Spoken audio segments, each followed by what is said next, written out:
Hi folks, Nick here from the Main Street Talk podcast. Are you thinking about your next Disney vacation? I can help you plan that vacation at no extra cost to you. As a travel genie at Genie Travel Company, I keep an eye out for the latest and best Disney promotions and then apply them so you get the most value for your vacation. Contact me at nick.garcia@genietravelco.com. And if you enjoy our podcast, please give us a rating in your player.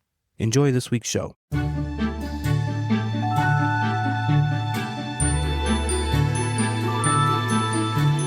Hello, everybody. Welcome to this week's episode of the Main Street Talk podcast, your go-to podcast for all things Walt Disney World related, all the news and the tips and tricks and all the updates.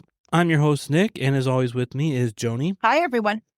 Hope everybody is staying warm. Yeah. Half the country is under a... hope you Texans down there are nice and cozy. Yeah, the South is getting hit with some unusual weather. Yeah. I think I read 35 states are being affected by this storm. Oh, my word.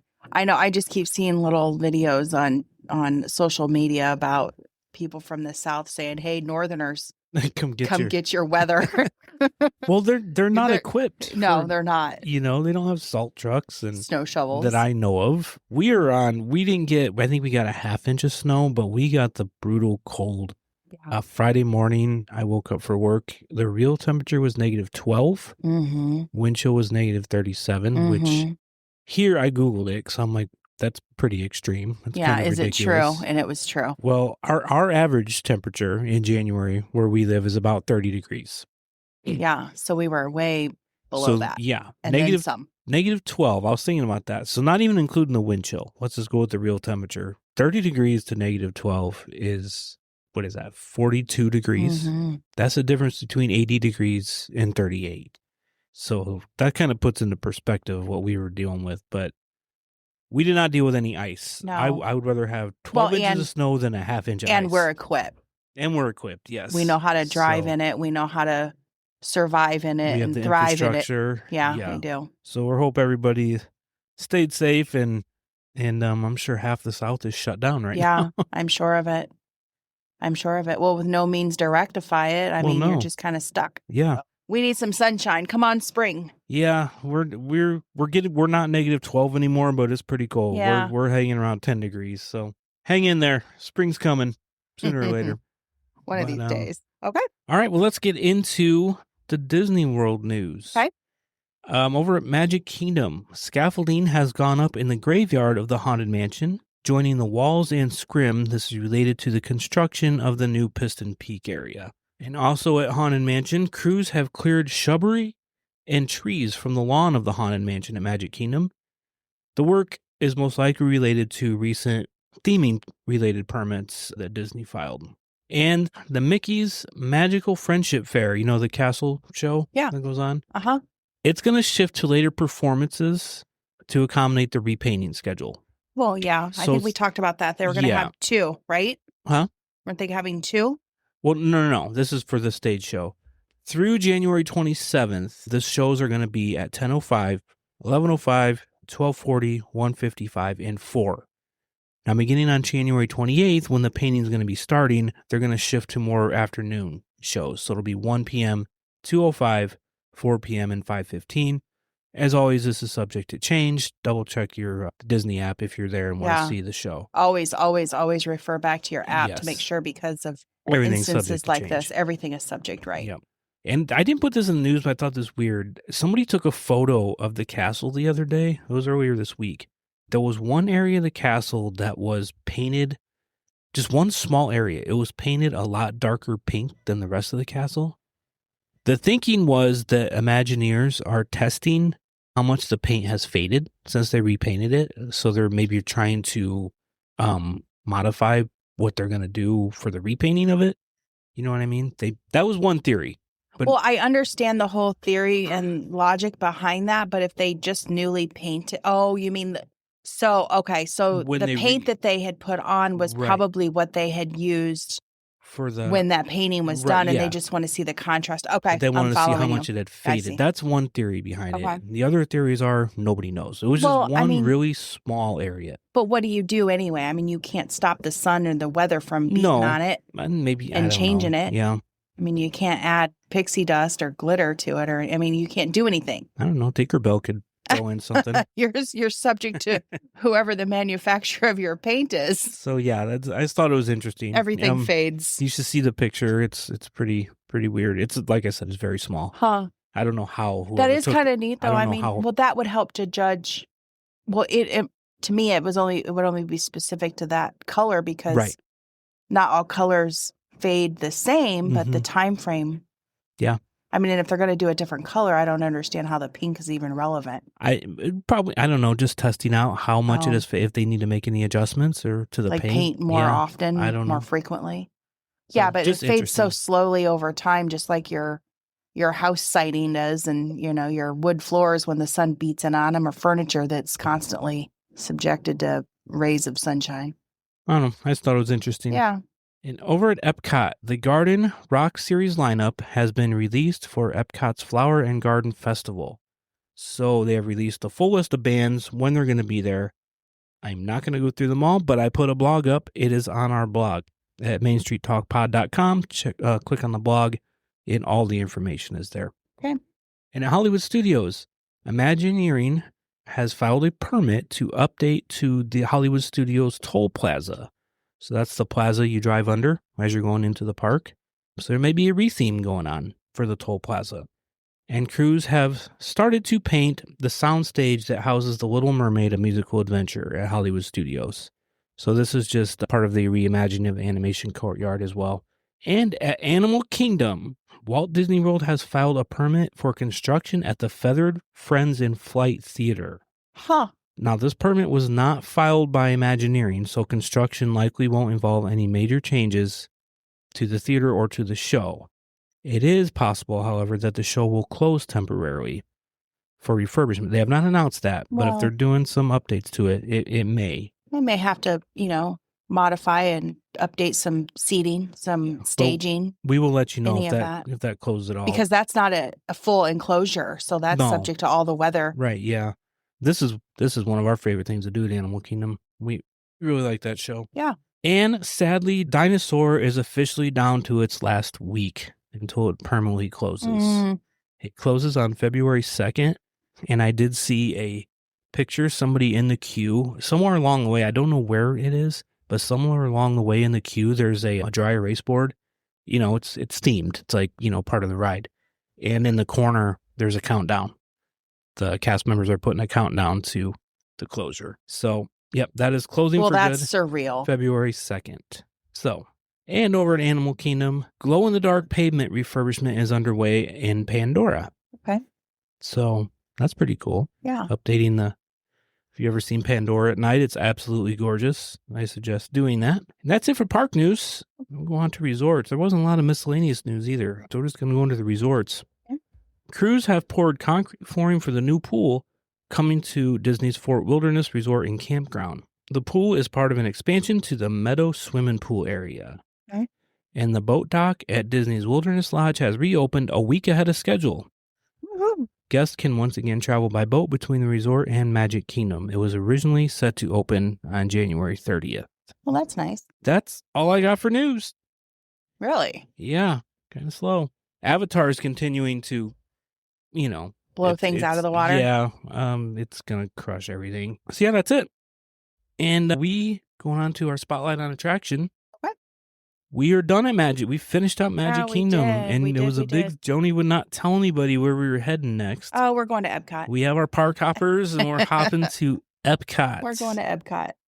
We're just gonna go right around the land there and do World Celebration first, and then we're just gonna work our way around the circle, ending with World Showcase. So starting with World Celebration, we're going to touch on Journey into Imagination with Figment. And then also, in conjunction with that, we're going to go ahead and hit a little bit on the ImageWorks, the What If Labs that are at the exit queue or the exit of this particular attraction. So it is located in the Imagination Pavilion. Figment, the playful dragon, is your guide on this delightful ride through the sensory labs of Imagination Institute, whose chairman, Dr. Nigel Channing, sets out to prove how the five senses capture the imagination. This is a dark omnimover ride There is no height requirement, but those who are under 42 inches and children under 7 must be accompanied by somebody who is 14 years or older.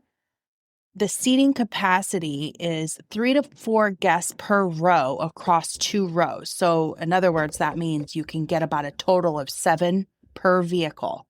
Okay. 4 in the back, right. 3 in the front. That makes sense. Yeah. The seating is hard bench with a back, featuring a sliding door on the right side for security, but there are no safety restraints. So please watch your littles or your oldies. It is a Tier 2 lightning lane, and you can remain in your wheelchair or electric vehicle because there is a wheelchair accessible vehicle. There's audio description and handheld captioning. There's no there is no action photo. The duration is about 7.5 minutes. It's an opening Walt Disney World of March 5th, 1983. And this attraction has had 3 versions. So the original March 5, 1983 was the original attraction, obviously, starring Dreamfinder and Figment. Now, I did not know who Dreamfinder was. I had Nick look him up for me. Yeah. I thought, what is he, a star, a rainbow, a wand? Like, what is it? It's a man. The guy, the top hat. So he was there, and then in October 1st of 1999, the second version was titled Journey into Your Imagination with Figment, opened without Dreamfinder. And on June 2nd, 2002, which is our current version, and that title is what we know it today, Journey into the Imagination with Figment. So once you get out of the queue, they have, where you go through all the senses, which is kind of cute. There's some oddities in there and whatnot. It's a very cute, family-friendly ride. It's more for the littles. It is more for the littles, but, there are some of us olders that like it too. I think it does bring a lot to the imagination, just lets you have a little bit of creativity. And speaking of creativity and imaginations, once you get off the ride, you are exited into an area that lets your imagination runs wild in a creative play space where littles and those of all ages can explore their senses in the lab area. And this actually originally opened, the lab area, in October of 1982. So it was open before the ride. It was open before the ride. Yes. And that closed in October of 1998 and then reopened again a year later with refurbs. It was actually opened upstairs originally. Okay. But they closed that, and in 1999 they updated the downstairs. So everything used to be up in an upper level with and then the ride came along and what. So, but in any case, the updated downstairs What If Labs remains a popular kid-friendly attraction with various interactive stations such as music, digital art, and other creative concepts. This attraction was originally sponsored by Kodak, later by Color Vision, and is now part of the general Epcot experience. Now, this next thing may or may not, I'm going to have to verify, but I believe that this is where you can meet Figment. And I think that it used to be a meeting station because was it Joy from... Yes, we did see Joy in there. I forgot all about that. Yeah. Yes. So this is a spot also, and I know we're not touching on characters right at the moment, but while we're in this Imagine It What If Labs, this is and can be a place for meeting characters as well. Just check your My Disney Experience app for any of those because they do switch them around. So that's what I've got on the attraction. All right. Couple notes on this. Do you have anything to add? This is not one of my favorites. I know. You know that. What did work out very well for us, I will say this, we used Figment as a burner ride last year. Wow. We scheduled it at park opening. Yeah, we did. We did, so we can open up a Tier 1 to get to Frozen. That's right, because you have to do that now. You have to check into a ride. To open up Tier 1s, yeah. Yes. To open up more Tier 1s. So we use this as a burner. Huh? I don't remember if that worked out or not. I don't think we ended up getting Frozen was booked for the day. I think we ended up booking Soarin' instead, because I remember we went on Frozen at the extended evening hours. Yeah. I do remember that. Yeah, that didn't work out for us. Yeah. Frozen wise, because it was booked, but we did get Soarin' out of it. So, which I like Soarin' too. Yeah, I like Soarin' too. All right, Figment. Yeah, not one of my favorites, but it's a fun ride for the kids, I think. A lot going on. And the wife. There's a lot going on. And the wife, yeah.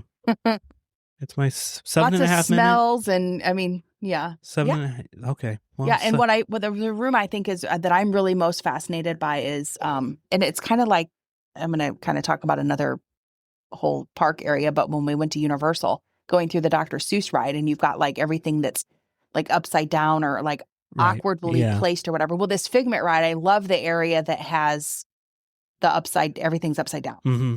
Yeah. Yep. So it's just kind of fascinating. Like, I know it's literally just bolted up there, but it just to see everything not for turned a kid, upside. It's not. I know. And like, I go into my kid zone when my kid mentality when I go in that ride. So I like it. All right. Well, thanks, Joni. That's Figment. Now let's go on to our movie of the week. Okay. Well, I'll get on that too. Today, we're going to talk about the 1948 Melody Time. And this, Nick and I actually just watched this today. Watched it. So fresh off the couch watching this one. yeah, that's right. The first appearance is May 27, 1948. The running time is 75 minutes. Budget is $1.5 million. Box office pulled $2.56 million worldwide in rentals. Directors are Clyde Geronimi, Wilfred Jackson, Hamilton Lusk, and Jack Kenny. And this Melody Time is made up of 7 segments that are set to popular music and folk music. This film is like Make Mine Music, which we weren't able to see. We still have yet to see that one, Make Mine Music. Before it, this film was also a popular version of Fantasia. Melody Time, while not meeting the artistic accomplishments of Fantasia, was mildly successful. But I often wonder sometimes where some of these names and restaurants and little shops and things like that get named. Yeah. Anyway, let's talk about the rewards, and then I'll go into some bonus info. For the awards, it won a 1948 Venice Film Festival for International Award for Animated Film, and also the 1948 Photoplay Award winner for Best Picture of the month for August. So the little bonus information I have is I actually have the titles for the 7 segments that construct this film. The first one is Once Upon a Winter Time, and this segment features 2 romantic young lovers, Jenny and Joe, and they're out on a winter day in the late 19th century.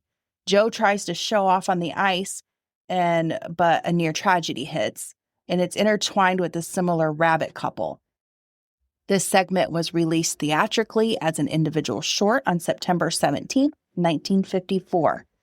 The second title in this set is called Bumble Boogie, and this segment represents a surreal battle for a bumblebee as he tries to ward off a visual and musical frenzy. It's a very short, I think that one was only 3 or 4 minutes. Mm-hmm. Thirdly, The Legend of Johnny Appleseed, and this is based on the real John Chapman, who was born and died 1774 through 1845.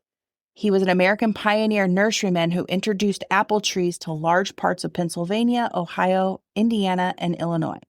He was born in Massachusetts. He was a devoted Christian missionary and conservationist who established numerous orchards, often leasing land and selling seedlings to settlers.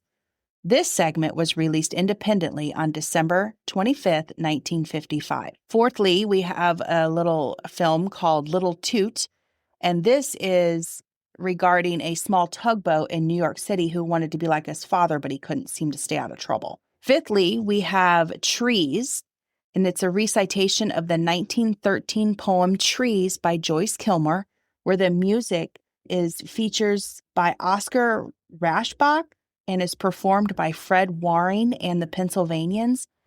And these guys sing the poem. So the poem reads, I think that I shall never see a poem lovely as a tree whose hungry mouth is pressed against the earth's sweet glowing breast, a tree that looks at God all day and lifts her leafy arms to pray, a tree that may in summer wear a nest of robins in her hair, upon whose bosom snow has lain, whose intimately lives with the rain.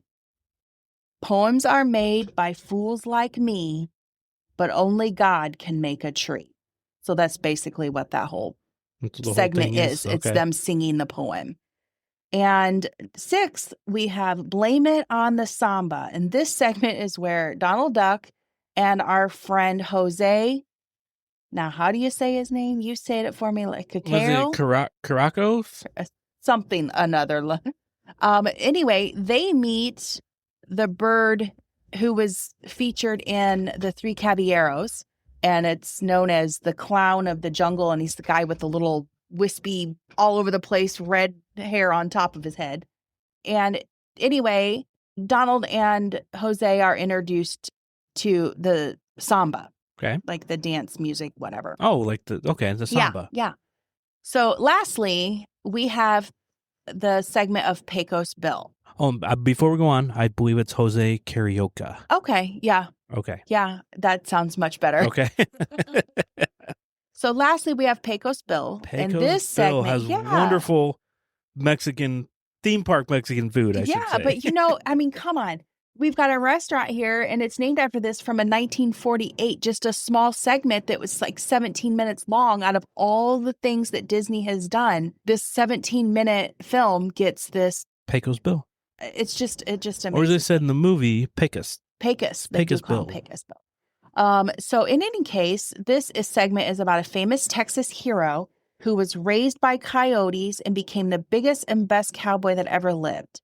His horse, Widowmaker, whom Bill saves from vultures, only for Widowmaker to sabotage Bill's wedding day by leaving his bride, Slewfoot Sue, on the moon due to his jealousy. The heartbroken Bill returns to the wild with the coyotes, and they all now howl at the moon. Yep. In honor of Bill's loss. Yeah, and this started out with some cowboys talking to some kids around a campfire. Uh-huh. And everything was rhyming. Yeah. Everything was poetic. Yeah, it was. And then the little girl was, unknowingly of the story of Pecos Bill. So then they had to go into it, and then it got cartoony, and then it ended with the campfire again.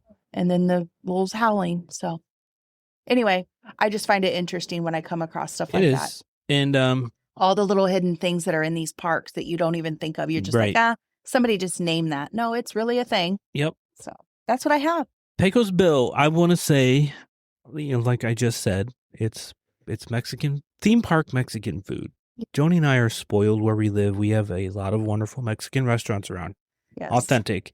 And we love Mexican food. And we do. And I like Pecos Bill. I do. I'm going to say I know some people completely do not like it, but I would definitely stop there and eat.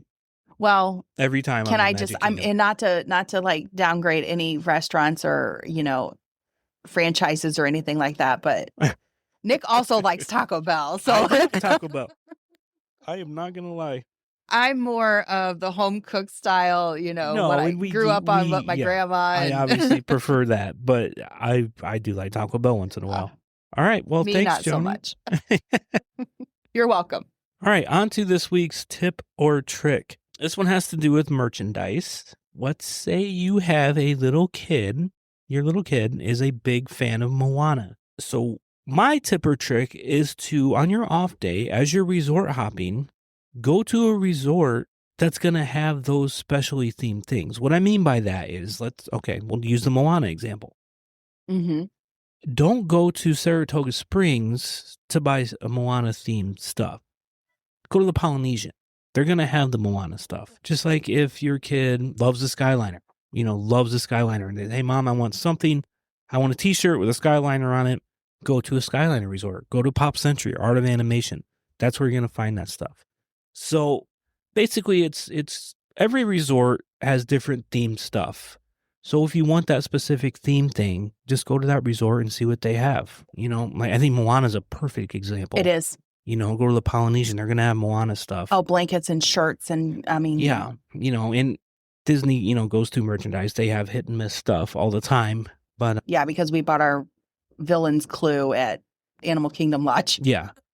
Yeah, that's another thing. If you want something animal themed, go to Animal Kingdom Lodge. Right. Oh my gosh, they have such amazing things there. Yeah, a lot of handmade stuff. And if your kid loves the monorail, if I wanted to buy something monorail related, I would go to the Contemporary. I would start at the Contemporary. Sure. If not, I would go to Grand Floridian or anything that's Polynesian. on the monorail. I mean, you're not going to find monorail stuff at Animal Kingdom. Yep. So basically what we're saying. I know that seems kind of like common sense, but people may not think about it. Right. So that's my tip or trick. Go to the resort that makes sense to what you're going to be buying.